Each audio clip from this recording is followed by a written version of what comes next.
नमस्कार. तर आज आम्ही गेलो होतो दवाखान्यात माझ्या बाळाला दाखवण्यासाठी. ह्याच्या आधी पण आम्ही 2 फेरा आलो होतो.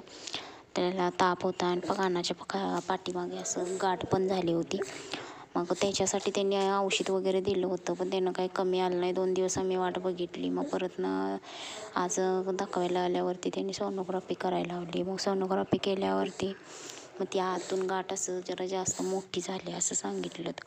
मग म्हटल्यावर ॲडमिट करायला लागणार. परत त्याला रक्त लघवी चेक करायला लावलेली आहे. रक्त लघवी चेक केल्यानंतर त्याच्या पांढऱ्या पेशी वाढल्यात म्हणून सांगितले. रक्त पण कमी आहे म्हणून सांगितलं. मग ॲडमिटच करायला लागणार म्हटले. मग अँटीबायोटिक पण आधी देत होते. मग ते सारखं त्याला असं अँटीबायोटिक तोंडावाटे नको म्हटल्यावर नंतर सलाईन येते का कवर म्हणून त्यांनी काल ॲडमिट करून घेतलं आहे बाळाला आमच्या. तर बघा, त्याला तिथं पट्टी पण लावलेली आहे. तिथं त्यांनी ते औषध वगैरे लावून त्या गाठाला ती पट्टी लावतात आणि परत सलाईन वाटे पण काही कमी येते का बघण्यासाठी. तर काल जरा बऱ्यापैकी होतं, म्हणजे गाठ अशी मोठी होती. आज जरासं म्हणजे त्या पहिल्यापेक्षा जरासं वाटतंय, फरक वाटतोय गाठीमध्ये. तर बघा, हे मी रात्री व्हिडिओ केलेलं होतं. तर रात्रीचं आहे हा. रात्री माझं बाळ झोपलं. मग झोपल्यानंतर सलाईन वगैरे झाली होती. तर मग झोपल्यानंतर मग ती पट्टी वगैरे लावली. माझं बाळ आधीच कोणाला जवळ येऊ देत नाही, रडतं. मग ती पट्टी लावून वगैरे मग आमची रात्र अशा प्रकारे गेली. मग बाळानं म्हणजे जास्त काय ते रात्री तेवढा ताप होता, त्याचा 101 ताप होता. मग तो औषधानं कव्हर झाला. तर बघा, आम्ही सकाळी उठलो.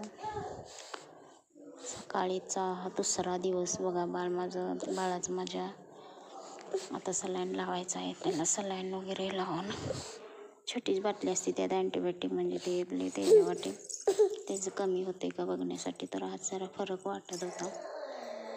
तर बघा, बाळ माझं झोपत सलाईन वगैरे झाल्यावर उठला. बघा लागला आहे तर जरा खेळायला. जरा काहीतरी फरक वाटतोय बाळात माझ्या, म्हणजे कालच्यापेक्षा आज जरा जास्त वाटतोय. बाळ माझं खेळत होतं, खायला चारलं तर खाईत होतं. त्याला सगळं खायला वगैरे चारायला लावलेलं. त्याला काही चारू नका वगैरे असं काही नाही, सगळं चारायला लावलेलं. जास्त होऊन सलाईनपेक्षा औषधांच्यापेक्षा खाऊन कवर म्हणजे खाऊन म्हणजे आपलं त्यांनी जे रक्तवाढीसाठी वगैरे औषध दिले ते टॉनिक वगैरे द्यायला लावलेलं. तर बघा, माझं बाळ खेळायला लागले आणि इथं खेळून खेळून तो लागला रडायला. म्हणून त्याला घेऊन गेलो जरा बाहेर उन्हात. सकाळी 7, 7:30, 8 वाजलं होतं. तर मग उन्हात म्हणलं जरासं तिथं खिडकीतून येत होतं, तर म्हणलं तिथं जरा बसूया. तर बसलं. बसून बसून लईच वैतागलं म्हणून त्याला घेऊन आपलं जरा इकडं तिकडं फिरलो. तर बघा, बाळ माझं. तर अशा प्रकारे आजचा दिवस तर आमचा गेलेला आहे. आणि तुम्हाला माझ्या बाळाची प्रगती पुढच्या ब्लॉगमध्ये तुम्हाला सांगतो. तर चला, बाय. श्री स्वामी समर्थ.